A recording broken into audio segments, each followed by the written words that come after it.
yourself, and you have to do so much stuff, you know.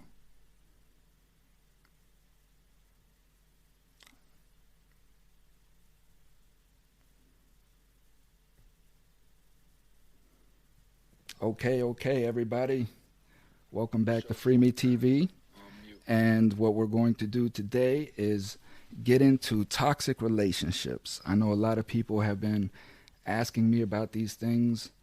Um, I see on Facebook it's a critical issue, and that's going to be today's topic. We have Petya, Miss Petya James, and she's going to be joining the discussion. So we're going to have a really great discussion. Before we get into that, I do want to thank all my subscribers for sticking with me. I've been making some errors, this and that, but everybody knows by now the character you're dealing with. So we'll get into that in this episode here. This is an episode I've been waiting to have for myself, and many of my subscribers. So many blessings, and much love going down to Miami. Um, all the families going through what they're going through down there. It's I have family down there. Um, Much love to Miami. Many blessings, man. It's a horrible thing. So uh, without further ado,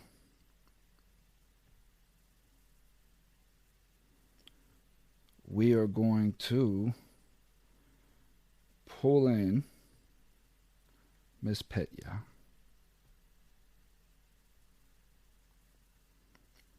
Okay, Miss Petya, how are you?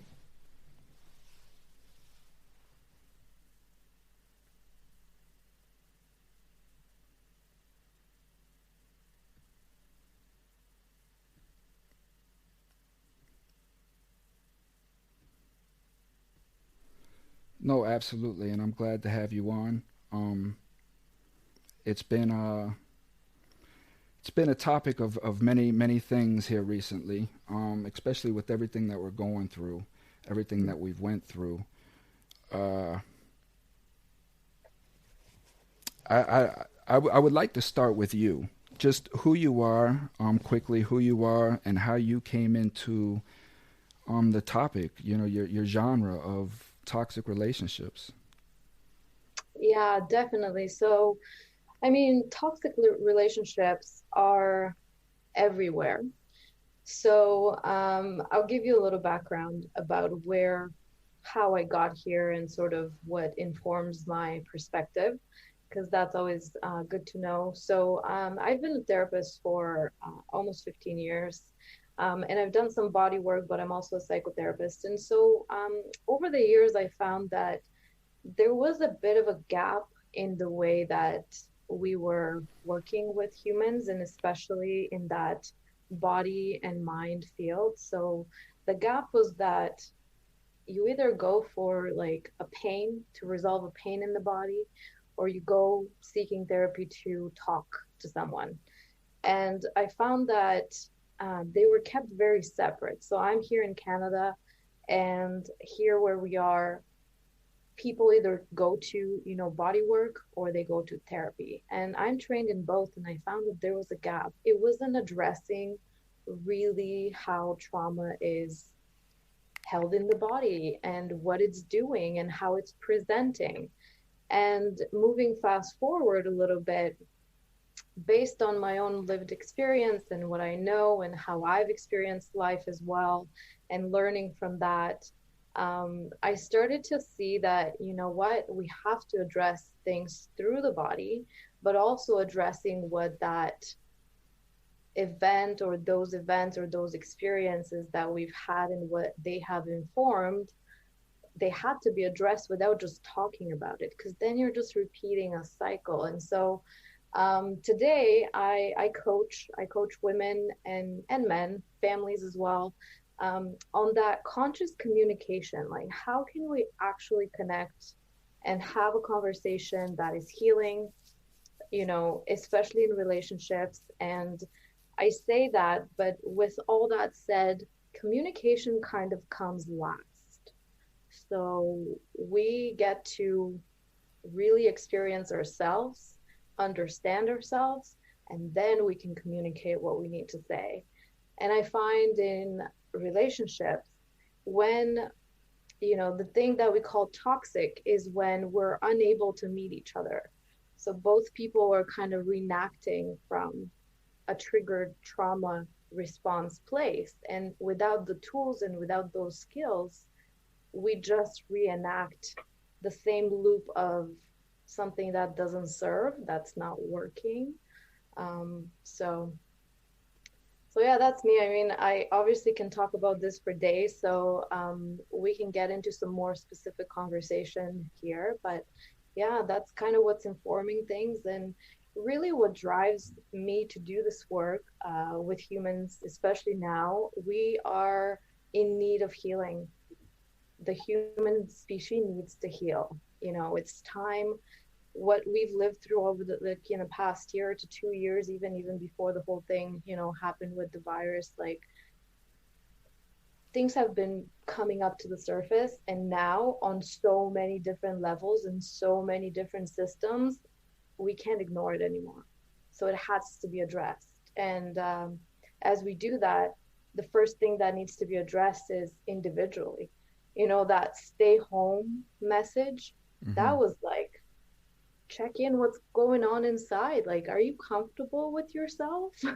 Like, Mm-hmm. are you good with yourself? And most of us aren't. Most of us have stuff that doesn't feel good. It's bad. It's our experience. So what do we do, right? How can we be in a relationship, and how can it be calm and connected if we ourselves are feeling, activated? By the way, I say activated instead of triggered. I switch those two words because it really is the same thing. Um, so No, I like that. I like activated. I really do because I say triggered and I don't like using the word triggered. So I do like activated. But man, you keyed in on some really good points right there. And especially coming through COVID, right? And me being incarcerated for so many years, I got to watch individuals transition, right? From societal norm to prison norm. And it's a very, very hard transition, especially for somebody that's never been in that life and they just did one egregious act and they find themselves thrown in a gladiator school and they have no idea what to do. So watching these transitions,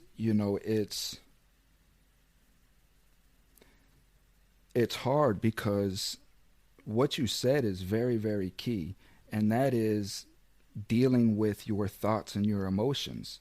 And when you're out here in society, you can establish a routine that allows you to hide from that, and you never have to face those until you're in a position, you're forced into a position where now that occurs. And as we get older and more experienced, we start understanding that life is going to put the brakes on you at some point, you know. And I think at the rate that we're going globally, you know, this is just what occurred. And yeah, divorce rates went up, suicide rates went up, drug addictions went up. Um, you know, so many things escalated because people just didn't know how to deal with this new way of life of being secluded and alone with your thoughts essentially. yeah, absolutely, exactly. You hit it. And those increased rates in all those areas are the mm, protection mechanisms. That's how we protect ourselves from the pain of what has been activated, the pain from what has happened. You go into addiction. Addiction really is just a way to self medicate as well. And one of my teachers and mentors that I follow and study and read, his name is Gabor Mate. He's a doctor who works with people with addiction specifically. And he says, don't ask why the addiction, ask why the pain. Like, what's the pain that's going on underneath there, right? Like, what's the trauma that is underneath? And the addiction then comes, doesn't matter what it is, alcohol, drugs, sex, whatever that is, right? Like that is a mechanism of soothing something that is painful, right? So with what we're seeing right now, and especially in the adult population, which we're later going to see in children population, because they're going to grow up with a certain type of trauma from the last couple of years, right? We can talk about that too. If you have kids, what you can do with them right now, because it's really pivotal time. But in the adult population, people are activated, and it's stuff that you didn't even know was there, because all of a sudden we were faced with nothing but us.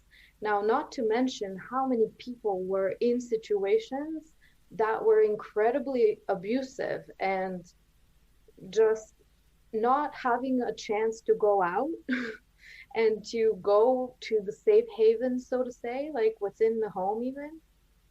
That's insane. Like what is happening, right? Like that's all stuff that's brought up to the surface.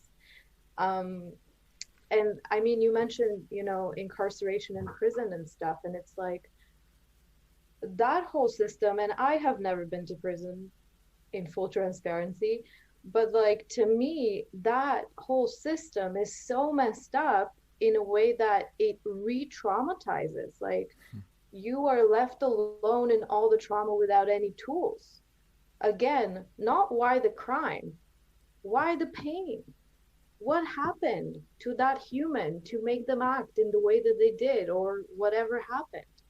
It's kind of like viewed from such a like, let's make you wrong for your actions. Yeah, but why the action? What happened? There is no evaluation there. Which brings me to even the school system, another system that's messed up. Behavioral kids. What are you talking about? It's just the kid. It's acting out. Why? You know, which brings this whole conversation to like the core of it. It's all mirroring from lived experience. And isn't this the time to really be diving into that? Man, I'm telling you, and you're so spot on, and I'm so glad. I mean, you're a godsend because you're mimicking everything that I say on the show, and I have zero schooling in this. Like I've taken no classes. I haven't, this is just my experience of just being my analytical self that I've always been since a child.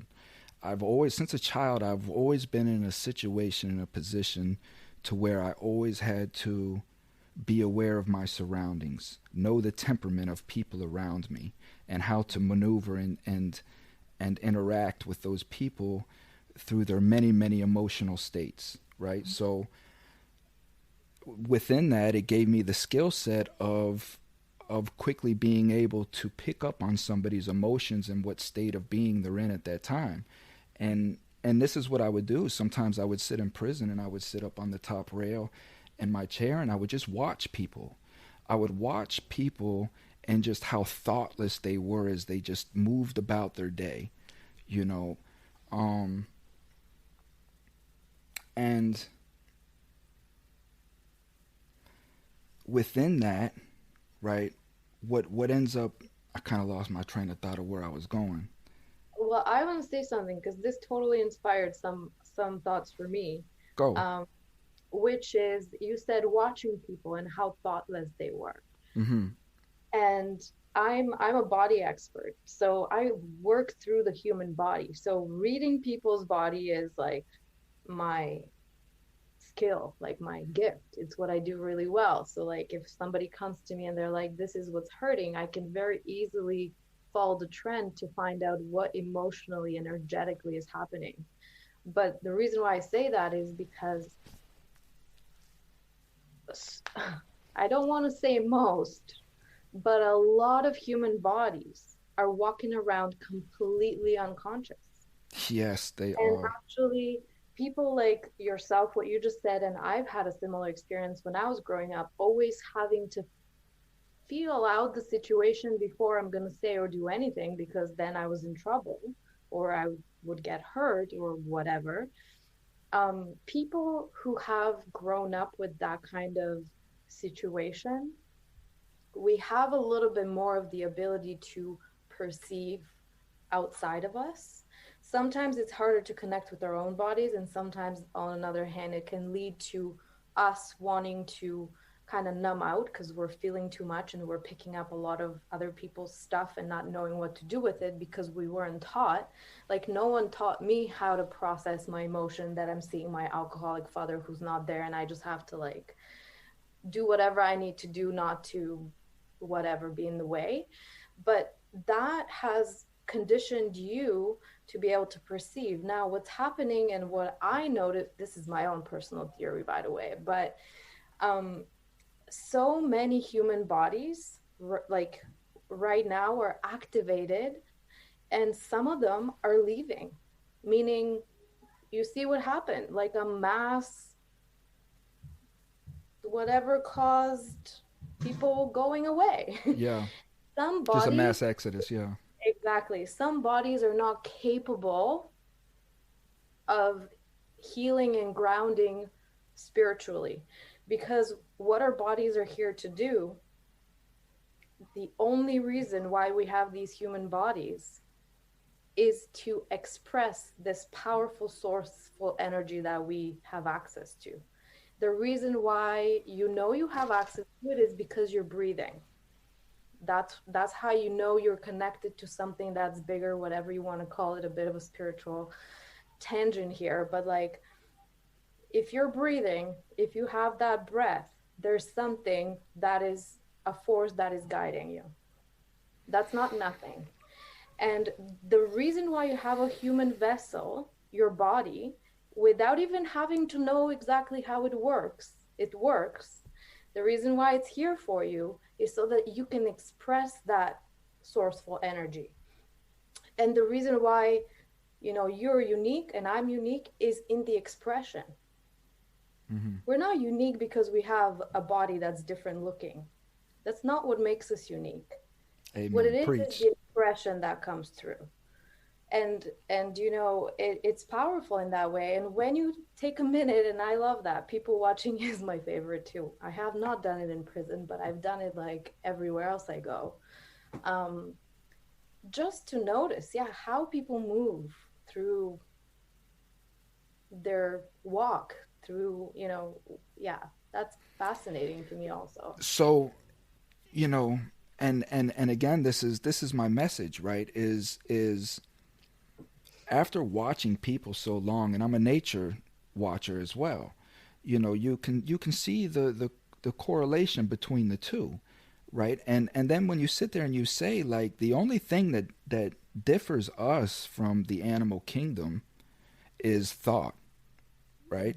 So if you eliminate thought, if you take thought out of the process, then we're just acting like animals, which is instinctive, working off just whatever emotion fires off those cells in that moment, and then we react, you know. And this is how we get into the issues that we get into, right, without even realizing that we're into them. So, what are some of the keys to starting a toxic relationship? Like, where does a beautiful, harmonious relationship begin to go toxic at? That's a good question. I guess what comes to mind to say about that, and there's many different things, but what I will say is, how conscious and how present are the people in the relationship?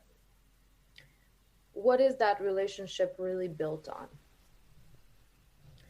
on? You know, are we connecting with people because we are present with who they are and who we are?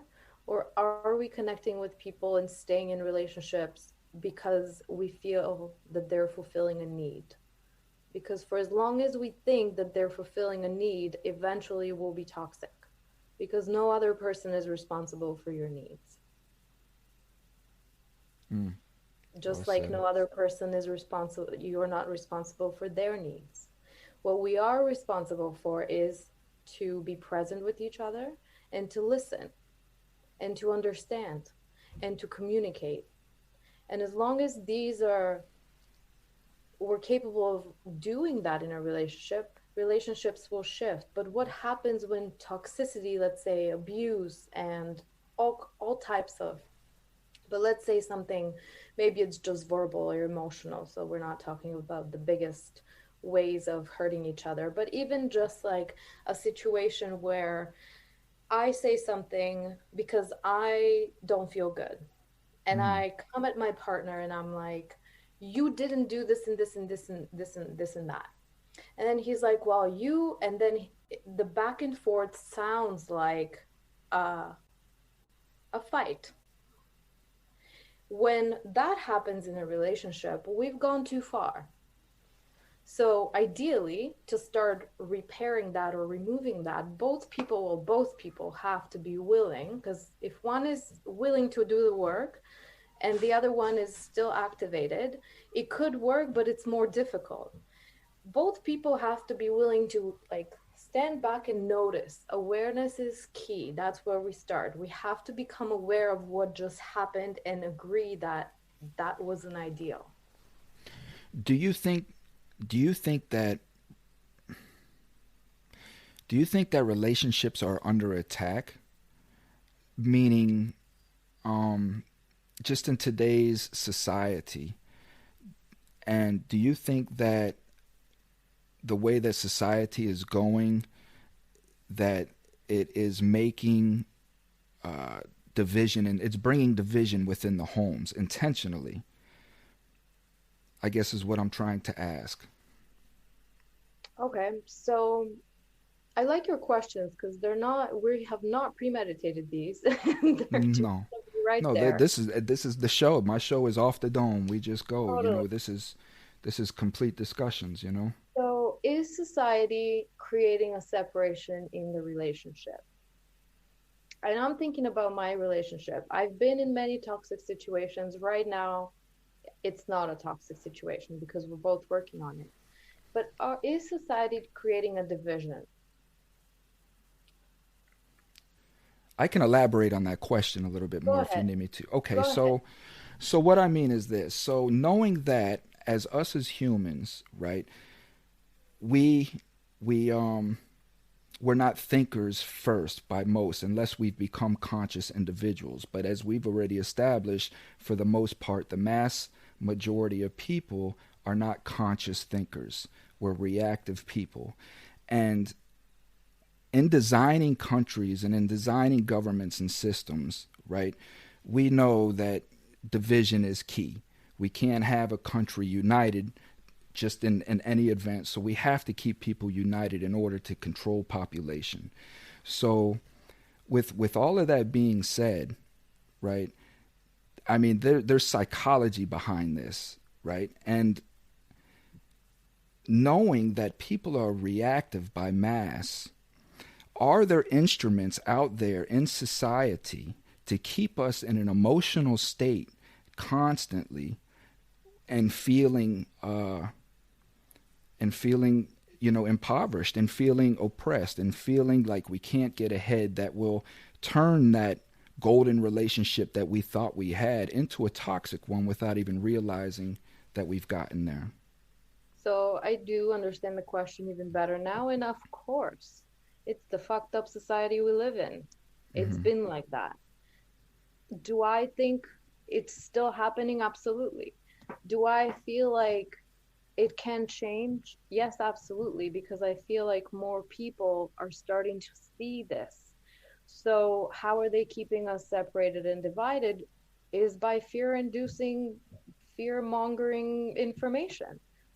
It's creating this division between, you know, fear for survival and provision for your family. And so that will, anytime there's fear of survival, people lose their intelligence.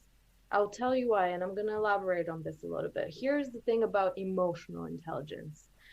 If I'm living in my fear, if I'm presented with something that has brought up the fear. And now, when I say that, fear is actually one of the first emotions that is learned. So we're talking about as you entered the world is when that was learned and embodied.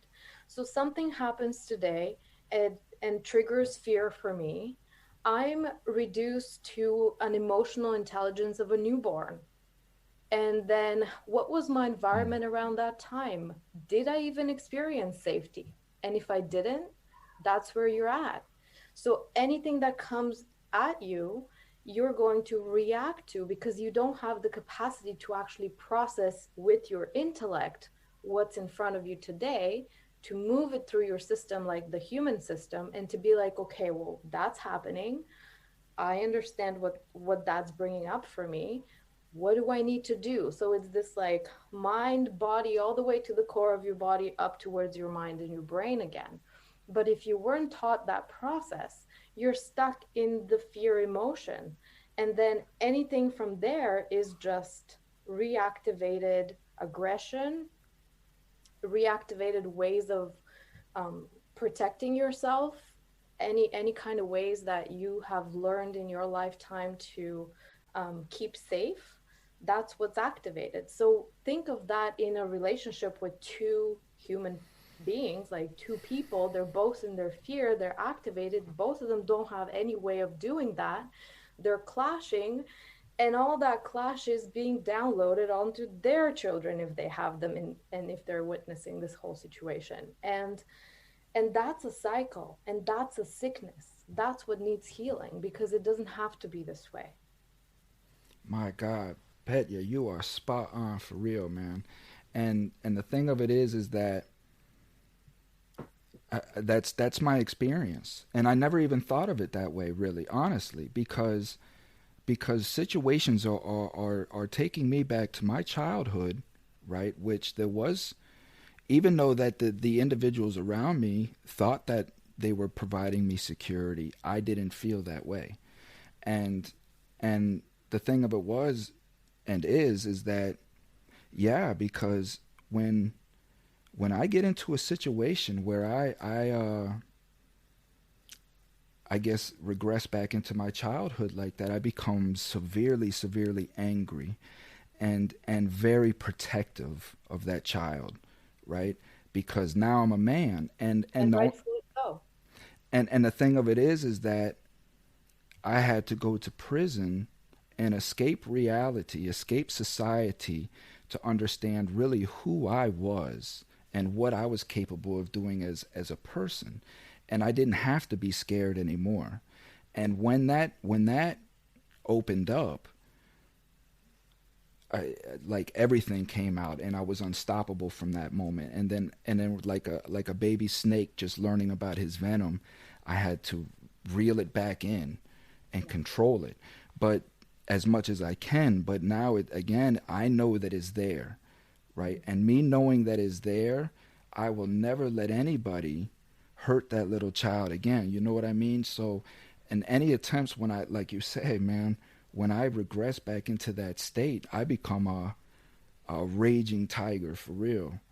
You know, so how do how do okay, because let me think. When I'm in that situation, right, I'm almost uncontrollable. Like I'm out of control.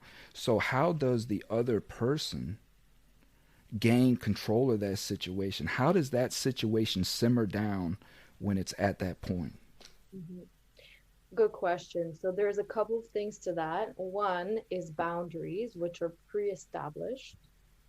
So it's in your relationship if that is something that comes up. Now, the other point is that hopefully the other person is not um what's the word? Like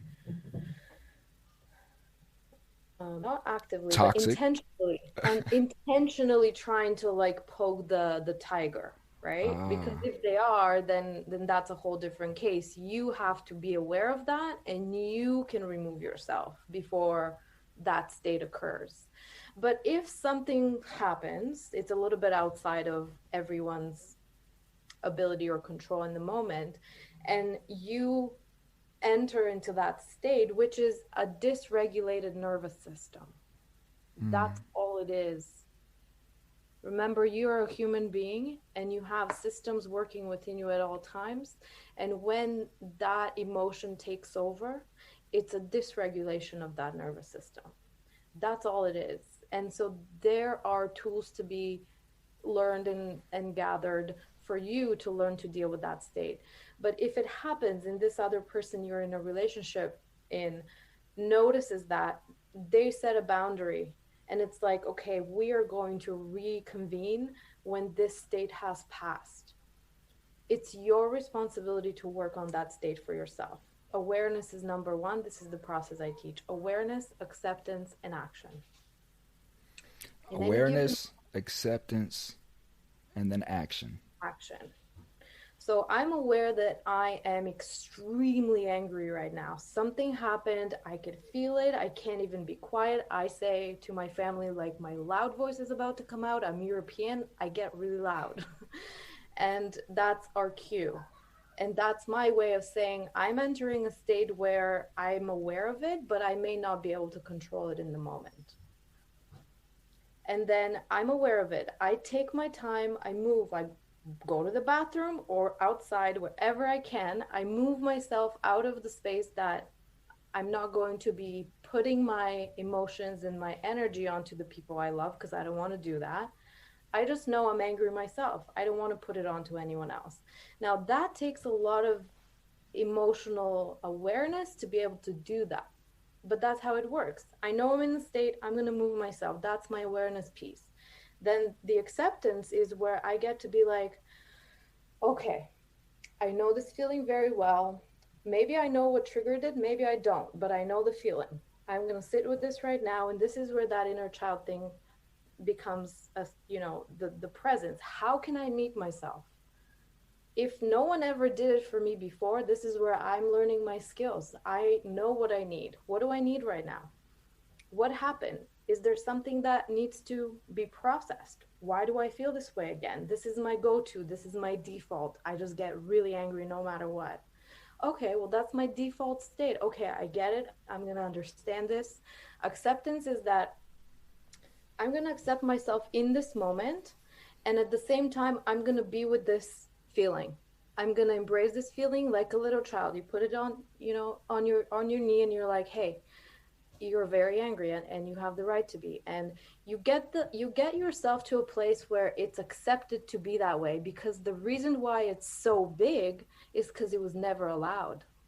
You were probably never allowed to express anger. And so when you're not allowed to express it, it becomes a very big monster. If you're allowed to express it as a child, it might be a small monster, like, I'm so angry at this, and now I'm okay because it's expressed. Somebody witnessed me. But when we do this work as adults, no one witnessed you and you weren't allowed. So now you have to be both the parent and the child. And this is where a lot of my work with my clients happens, is how do we reparent ourselves? How do we regulate our own emotional space? How do we regulate that nervous system to a place of calmer? And not that you could never feel anger again. That's impossible. No, feel the anger, but know how to deal with it. And then the next step of this whole thing is action. You see how everything is about you? No one else is involved here, even though we're talking about a relationship, right? The third step of action is really about coming back and being able to express yourself, to communicate, to set a boundary. And sometimes the action is you need a nap. Take a fucking break. If you're going through the big things, don't try to push it so quickly. Just take a break. Go for a walk. And that's essential. That is essential, what you said. And again, that's something that I practice, and I didn't want to mean to cut you off right there, but I just want people to understand and know that we have to take a break. And what taking a break means is not substituting one thing for another, but stopping everything, right? Put your phone down, turn the TV off, go sit in a closet if you have to for 15 minutes, or your car, and just let things process. Let your mind work through things. Ask yourself questions. Talk to yourself. Yell at yourself if that's what you want to do. But you have to let these things process, right? Mhm. And this is where I'll just mention this. Sometimes where I found in my therapy days is where talk therapy and counseling fails us a little bit. Because what happens is most people in this process I just shared, we're aware of the emotion and then we jump to action. You can't do that. You have to process. You have to meet that inner child. If that's a new terminology, it's really just the feeling you feel. You have to get to know that feeling, that understanding of how I know this, why is it showing up, when does it show up, to get to know it like another person. The anger is part of me. I've learned it. I want to know how. I want to know what it needs. And when we do some counseling and therapy, and especially as couples and in relationships, because that's what we're talking about, we go to a session and they're like, okay, tell us the problem. And then the wife is like, blah, blah, blah, he's never, da, da, da. And then he's like, well, she's always nagging at me. Da, da, da. And Right. that happens for like an hour. And they're like, the therapist is like, okay. And how's that feel? And how's that working? Yeah, but after an hour of that, that didn't help. No one has any tools to go home with and deal with. So that piece of understanding individually what is happening is missing, because the only way we can help our relationships is to get to know ourselves, because relationships are only a mirror. Like No, two humans going back and forth, that's that it. is Yep. mirroring, Yep. mirroring what we know. And it's interesting, I say in my relationship now, I don't consider it to be toxic. Like literally my husband will not even let me be codependent, because sometimes I'll get there, I'll be like, I just want him to do bend over backwards and make me feel better because I don't feel good today. And he'll say like, your feelings are not my problem, do you need a minute? And that sometimes would make me want to like, but he's right. Now, see, Sometimes that yeah, that would get my head cut off it's like, instantly. your feelings, but he says it with the most like kindness. It's like, your feelings are not my problem, do you need a minute, do you want to go somewhere and take like out, I got this, like, do you want to go? And sometimes like, can you just bend over backwards for me? And he'd be like, no, I'm sorry. Like, but we have these, we obviously have this ability to do that like right away, that's without the other person knowing what they're doing. And he'll pull my own, he knows what I do, so he'll pull my own tools on me, and I'll be like, no, you can't do that, I'm mad, you should be like going over and backwards for me to feel happy. But Mm. it's not his job. And I get that.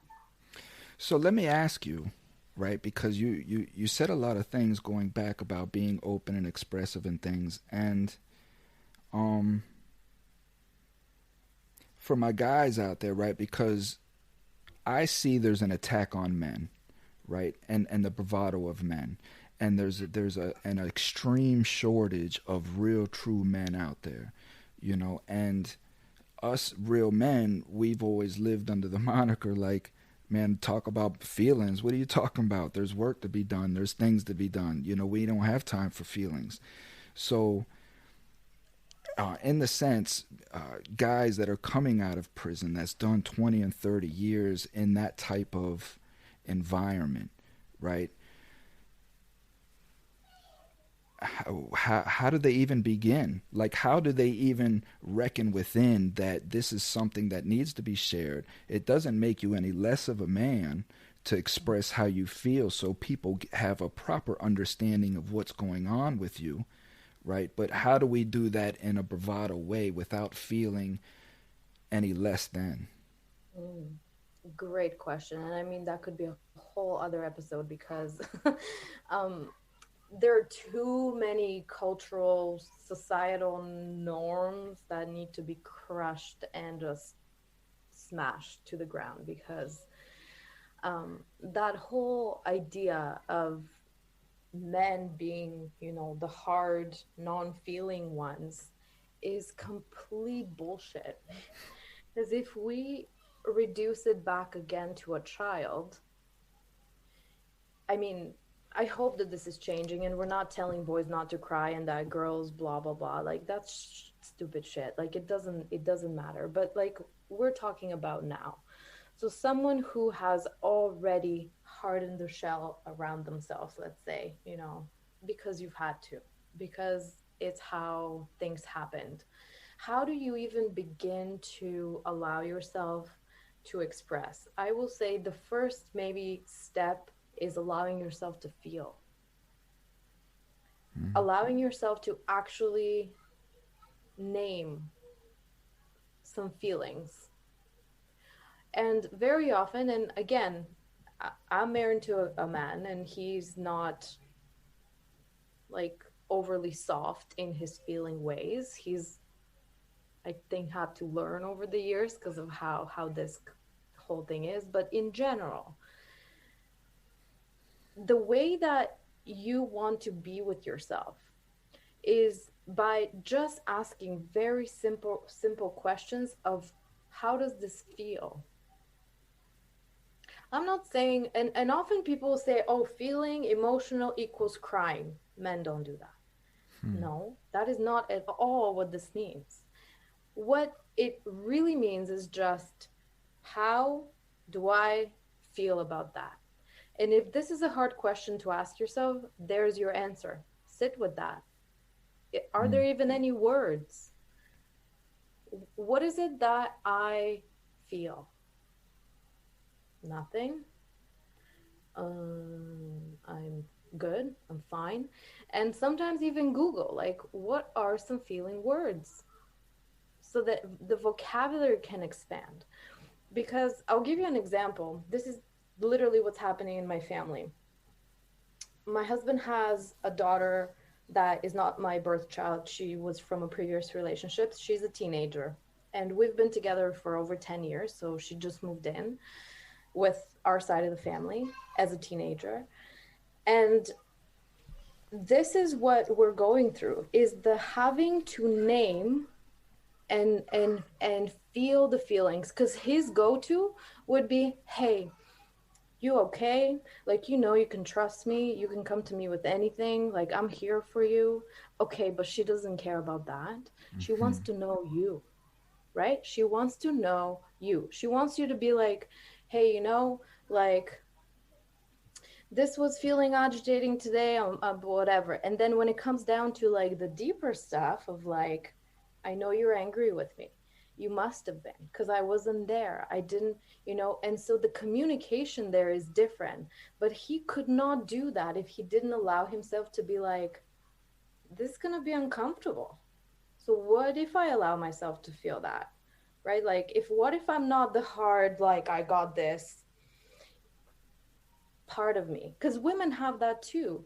But I think there's a societal pressure, and especially men who've been in prison, like, you're supposed to be hard. You can't be soft. Like, are you kidding me? That's not how it goes. Like, you have a certain persona, and it's like, well, yeah, but what is it going to take for you to actually allow yourself to not drop that? Because in certain cases you can't, you need it. But what is it going to allow yourself to actually face you and to be like, can I feel my feelings?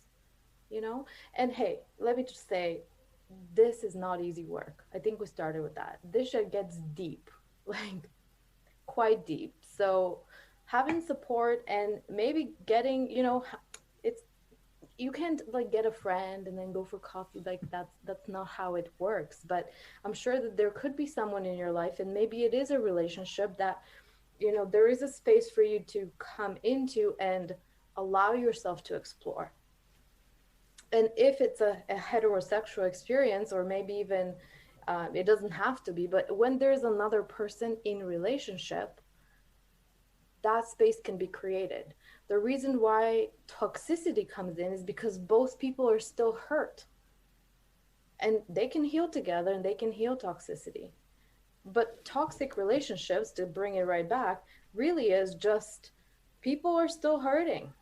And when they're relating with each other, when they're mirroring to each other, they're bringing up their own trauma. And if they don't know the skills, they don't have the tools to actually work through that, it just continues in cycles and circles.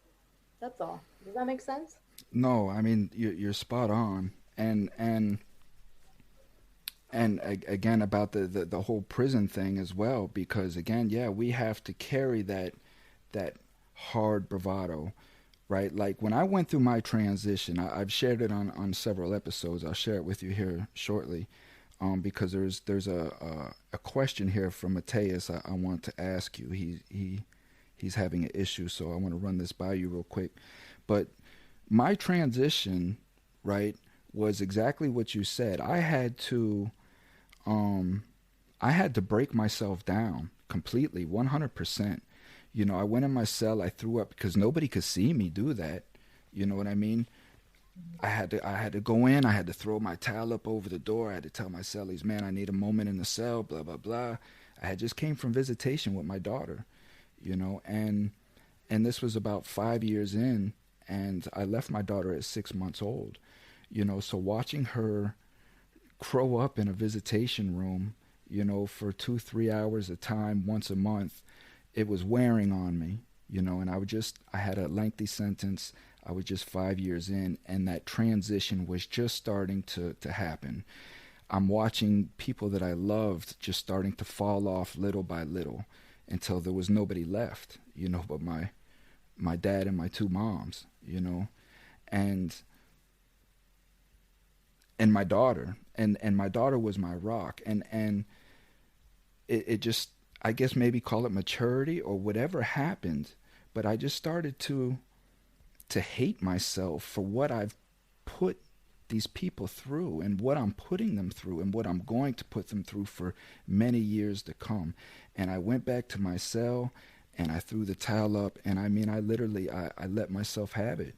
I beat myself physically. I was hitting myself. I'm calling myself all the truths that I've been running from my whole life. You are a liar. You are a manipulator. You are this. You have done this. You were this.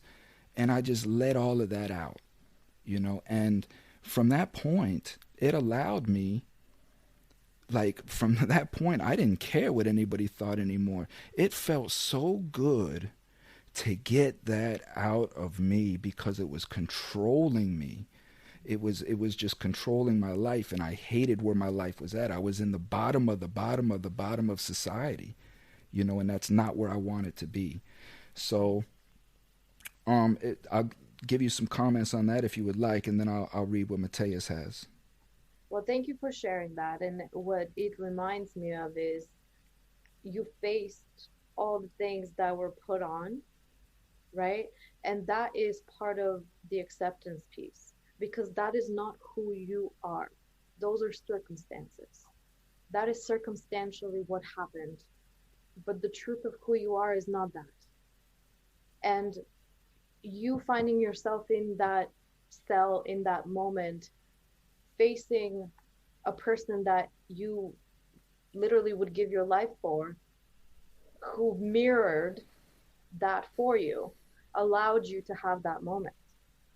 And that is the healing that I was talking about. And that is eventually because when you heal from within, you can come and have these conversations because she experienced some hurt as well because of that, right? Everybody does. But so you coming to understanding about that and owning that without feeling like you have to defend it anymore because that takes so much energy, you know, like knowing that there's something in there and having to defend that, too much energy, like it's not serving you. But coming and saying, based on our experience and based on how you've experienced me, I know you have these deep feelings because you must, they have to be there. And listen, I have them too, and I'm working through them, and I'm angry with myself, and I can't stand myself, and all these other things that possibly she's feeling too, but maybe not saying yet, or however maybe she is in ways that are coming out of her, like in her own way. Literally pointing that out and putting words to it and having that connection is what heals. Mm. That's the healing part. And maybe at first, maybe they're not open to it, right? Like maybe she won't want to have it, like, shut up, like, go away, like, you know, teenage time. That might not be the exact case, but that doesn't mean that you need to stop, right? Because it's like, hey, those are feelings I'm working through. And I want to share this with you. I want to share myself with you because that is intimacy. That goes with your daughter or with a partner. This is who I am, and I'm not ashamed of it anymore, or I'm working through it, but that's how it looks. And before you can have that conversation with someone else, it's that acceptance piece in the washroom or in the mirror, right? It's like, I'm gonna figure out, I'm gonna learn that the feelings are not who I am. I'm just experiencing that. That shame I have towards myself and the things I've done, that's not who I am truly. That's an experience I'm having based on a circumstance. And so we have to start to separate that because then you come back to that essence that I was talking about earlier. It's pure, it's for everybody. We're not born faulty. No one's born faulty. Like, you didn't come here because something's wrong with you and then you ended up in jail.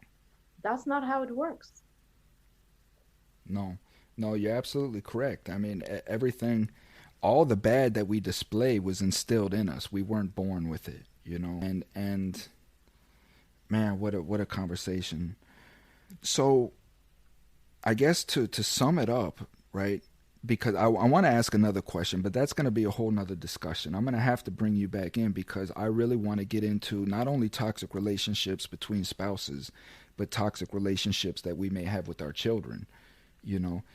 But sticking with the spouses, right? If you're in a toxic situation and you recognize you're in a toxic situation, how do you mend that? I know we've talked some about the consciousness and understanding, but when do you know that it can't be mended and it's just time to part ways? I wish you didn't ask me that question. um, Sometimes when you know, you know. And sometimes when you feel like it's time and you just are going to give it one more try and just see how it goes, it's probably time. And sometimes when you feel like, you know what, I can do better here, then maybe there's more to be done. Mm. If you find yourself in a situation that is constantly painful, now, if you're the one constantly causing the pain, right, because we could be honest with ourselves on that, am I the one that's always trying to and being the active trigger? um, then sometimes relationships, what has to happen is, depending on, this is why I wish you didn't ask me, because it's not the same for everybody. It has Right. to be evaluated on certain, individual basis. But if you've tried everything and you feel like it hasn't worked, some conscious time apart from the situation, removing yourself from that toxic situation, has to happen. For my female clients, I actually recommend, like, remove yourself sooner rather than later. I don't want you sitting in a toxic situation until you figure it out. No, you can go and work on the whole situation for yourself first. And then if that's meant to be, it's not going to go anywhere, right? Like, it's not going to go anywhere. If it went quickly, it wasn't meant to be. You know how I learned that? What you're describing right now? I learned from the game of chess, right? How to remove myself from any situation because of pressure and because of emotion. So when two individuals are playing chess, right? You're in the game, you're in the mix, right? You're in the emotional state. You're constantly trying to outmaneuver your opponent. Your thought process is constantly in defending your domain, and you make many mistakes, right? It's when I'm standing on the side and I'm not in the game, right? And I don't have that pressure and I don't have those emotions. Am I able to see all the moves, right? And I can see their mistakes as they're making them. And again, in my analytical self, I take that and I apply it to life. I mean, how applicable is this if I remove myself like this from every situation and look at it from a third person's view, Yeah. you know? And I'm 90% there. Yeah. I mean, there's that other piece, and a lot of us tend to do it is like the removing myself, but it's because I'm running away and I don't want to actually face the thing. So there is also a fine line, right? Like it has to be sort of examined on individual basis, but if you're consciously doing the work Hmm. and the pain is still there and happening, then perhaps the space between is necessary. But if every time something comes up and there is a trigger and you just want to book it because you don't want to be there for it, then that's different. Well, it all what it all boils down to, right, is just like you say, and my whole premise of the show is honesty of self, right? Just be 100% honest with yourself. If you want to go out in the world and lie, listen, I understand. I do. You know, sometimes you have to deceive to get ahead, however you've designed your life. But what I do ask is be conscious of self and knowing that you are lying, that you're not being honest, and why. Just don't do it just to do it unconsciously, as we've discussed earlier, just being one of these bodies bouncing around off the walls reacting to everything. Know every move that you make should be a conscious choice of why you're doing that, you know. And maybe what I'll say here is just to kind of bring it back around. A great place to start every single time is your own body, like your own way of just being present and finding out what it is that's going on for me. Like that's the way to know what is happening. I actually have some tools I can share. I have a body scan that I usually share people who No, are please, I people. want you to spend the last couple minutes. Any plugs that you have, any foundations that you support, anything. This is your time to put them on. Yeah, definitely. So if people go to my website, it's just petyahjames.com. There is a body scan. It's a free download. It kind of gets you to go through a little, it's an audio. You hear my voice, I'll guide you through it. It kind of tells you where is your body storing things. And it's a really good way to ground yourself to just kind of feel what's going on. And the whole premise of that body scan is to recognize what relationships are kind of like causing you to feel tension or pain, or just where are you storing some of that stress. So that's a really good sort of resource to get started with. I also do free master classes every couple weeks, and this kind of leads to the longer time that I work with people. But these sessions are about communicating, because a lot of people want help improving their communication, whether that's in relationship with the partner or with your kids. Actually, the one with the kids is coming up next week. um, and that's where I break it down on what does it take to have that effective conversation. It really is about you. It's that self connection, it's that honesty with self and how to process what it is that you want to say so that it Mhm. comes out like the way you want to say it, not just spewing things out, because that's not helpful either. um, to do. So that's a really good way to kind of get started into certain body oriented sort of like that trauma informed space. You also asked about an organization, and I wish I had that pulled up before. Let me see if I can find it before the show. No, yeah, Um, take your time. And while you look for that, I just want to say, how Miss Petya and I got together. I put a post on Facebook and a couple of the trauma groups, just asking for a therapist to come on the show to have this discussion. And this was going on for weeks. I'm asking for weeks, and then finally, Miss Petya, she liked my comment and asked asked if if I was still interested in this. And so yes, I sent her a message, and then we just clicked from there. So this discussion that you saw evolve is like, I don't know this lady. She's in a completely different country, and this is really the first time that we've essentially discussed, and that we had a 15-minute talk the other day just to feel each other out. But all of this is off the dome, and the point of me bringing that is, like, y'all can do this too. You know what I mean? It's just that simple. It's just that simple to have a conversation of feelings about what's going on in your environment and just being honest. Yes, this is a toxic relationship. I do want to fix it. I do still love you. I am dependent on you. How do we fix these things? However, but it's just about discussing, you know. But first and foremost, please control your emotions. Too many women are being beat. Men are being beat. People are being killed. Like, just control your emotions to the point to where if you feel yourself rising to the point to where you feel like you're going to snap, just leave, walk away, get away. No matter what, just, you know what? I'm out of here and leave because nothing is is worth losing the little bit of freedom that you have.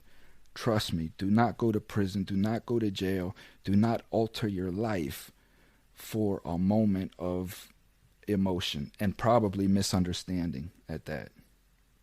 Exactly. I just want to say too, um, I don't think there are bad people. Mm. Amen. People are innately not bad. What we've learned and how we've been conditioned is bad. How our systems are treating us is bad. So if someone's interested to in this conversation and already listening, my guess is that they are on a willing healing path. So absolutely don't beat your women because there's something that aggravates you because it is within you why you're aggravated. Even if it's her who said something or her who did something, it's still your shit to deal with. So again, to reconfirm that message is find ways to just feel through that. What I'm sharing there with you is a link. Compassionate Prison Project is something I was introduced to recently. Her name is Fritzi Horseman. Have you heard? No. So check it out. She goes into prisons and she does these circles with, men in prison, and it's all around trauma. And it's just fascinating to see them share about themselves and how it really everything boils down to how they were brought up, their childhood, what they witnessed. And I want to honor that because it is all of us have this experience that no one else knows nothing about. And we're now living in a world where that aggression is not okay being taken out on another person.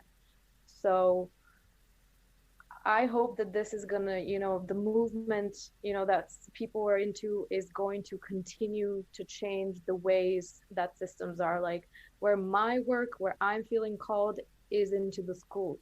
So I'm not necessarily working with, the prison system, but I definitely feel like it is not trauma sensitive. It is not informed, and it should be. It really needs to be.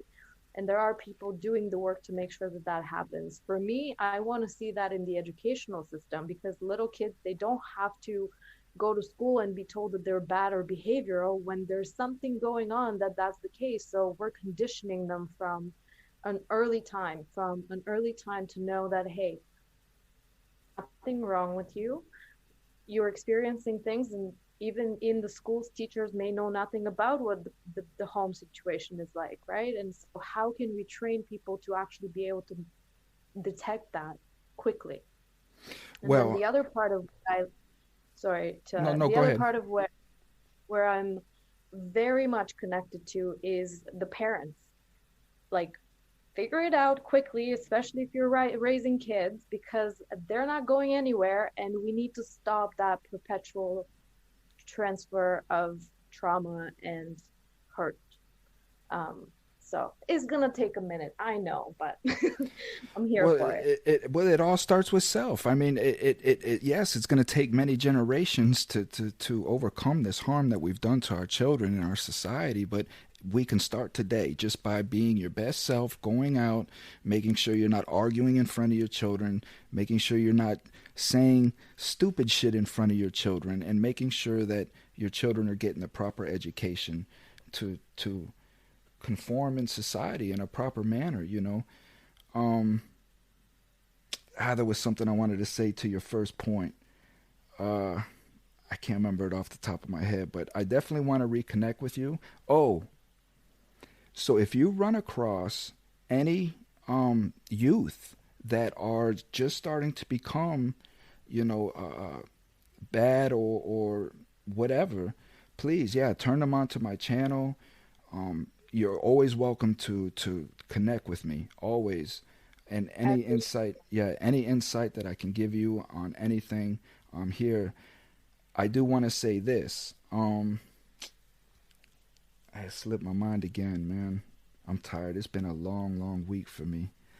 But with as the children, it's imperative that one, we listen to them, we understand their feelings, and we stop minimizing their their problems, because we have big boy problems, and we have big world problems, and we don't, go sit down, kid, and come talk to me when you have some real problems.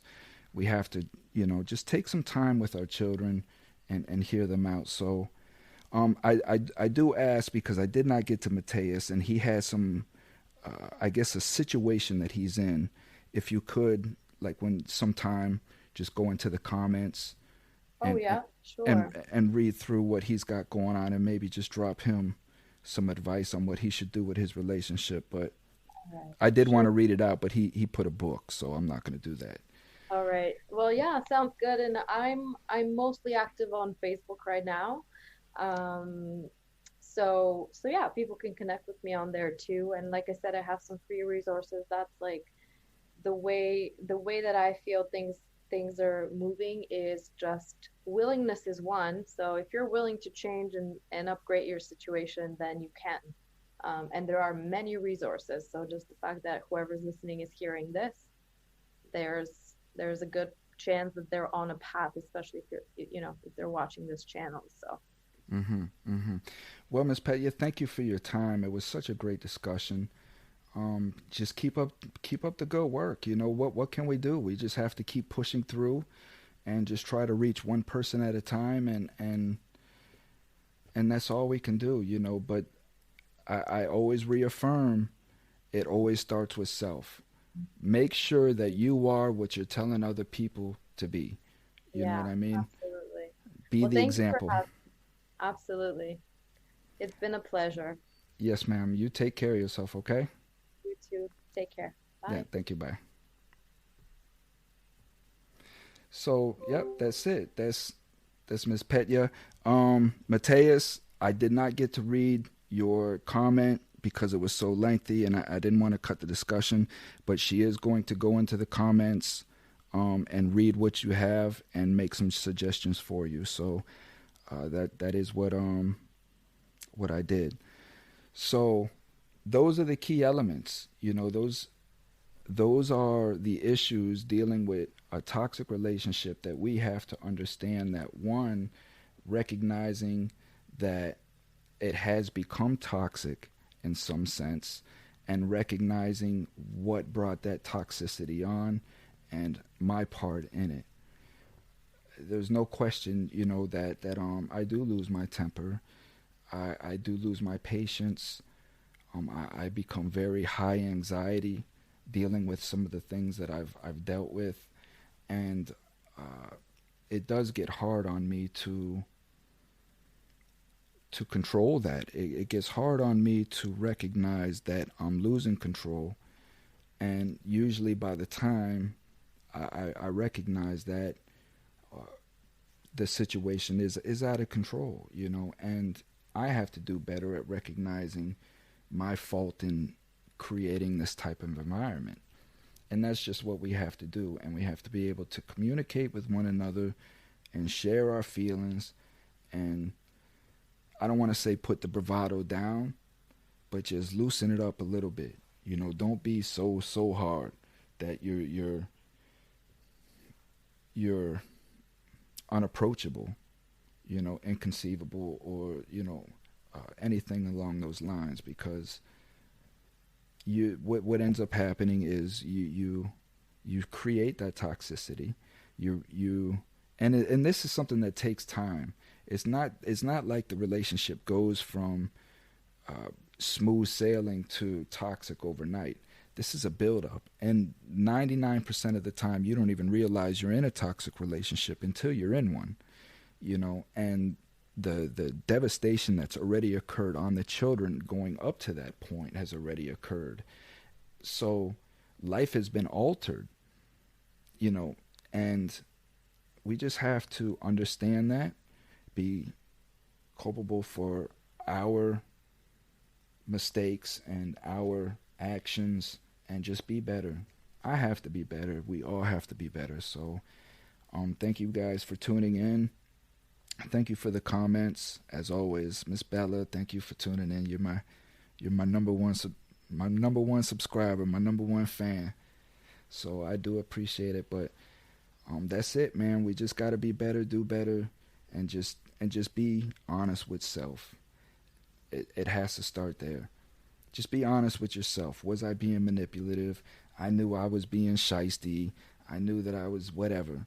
Just be honest, and if you know that you are part of the problem, fix it. If the other person's not willing to meet you or fix their issues after you've exposed them to it or enlightened them of it, then I think that's the time that, you know, Miss Petya and I had discussed that that's the time where you have to separate and then get a full understanding of the game from outside of the game. Dig what I'm saying? So that's all I got, man. I hope you enjoyed. I'm trying to bring you the best that I can get and the most informative. So until the next time, I do have 3 individual inmates that I will be running consecutively. That is coming up on the 14th, starting at 10:30 a.m. Eastern Time. So it's an hour apiece with these individuals. We're going to be talking about the corruption up in Michigan that I've been following. And these are inmates that are currently incarcerated, so you'll be able to hear their messages, their words. So tune in for that one. Again, thank you guys. Appreciate it. Much love going out to society and all human beings. If you need a hug, man, just hug yourself. And just know that that love is there within you, and that's all you need. Get yourself out of the situation that you're in, and know your worth. Know that you're better than what you're being treated. So until the next time, man, peace.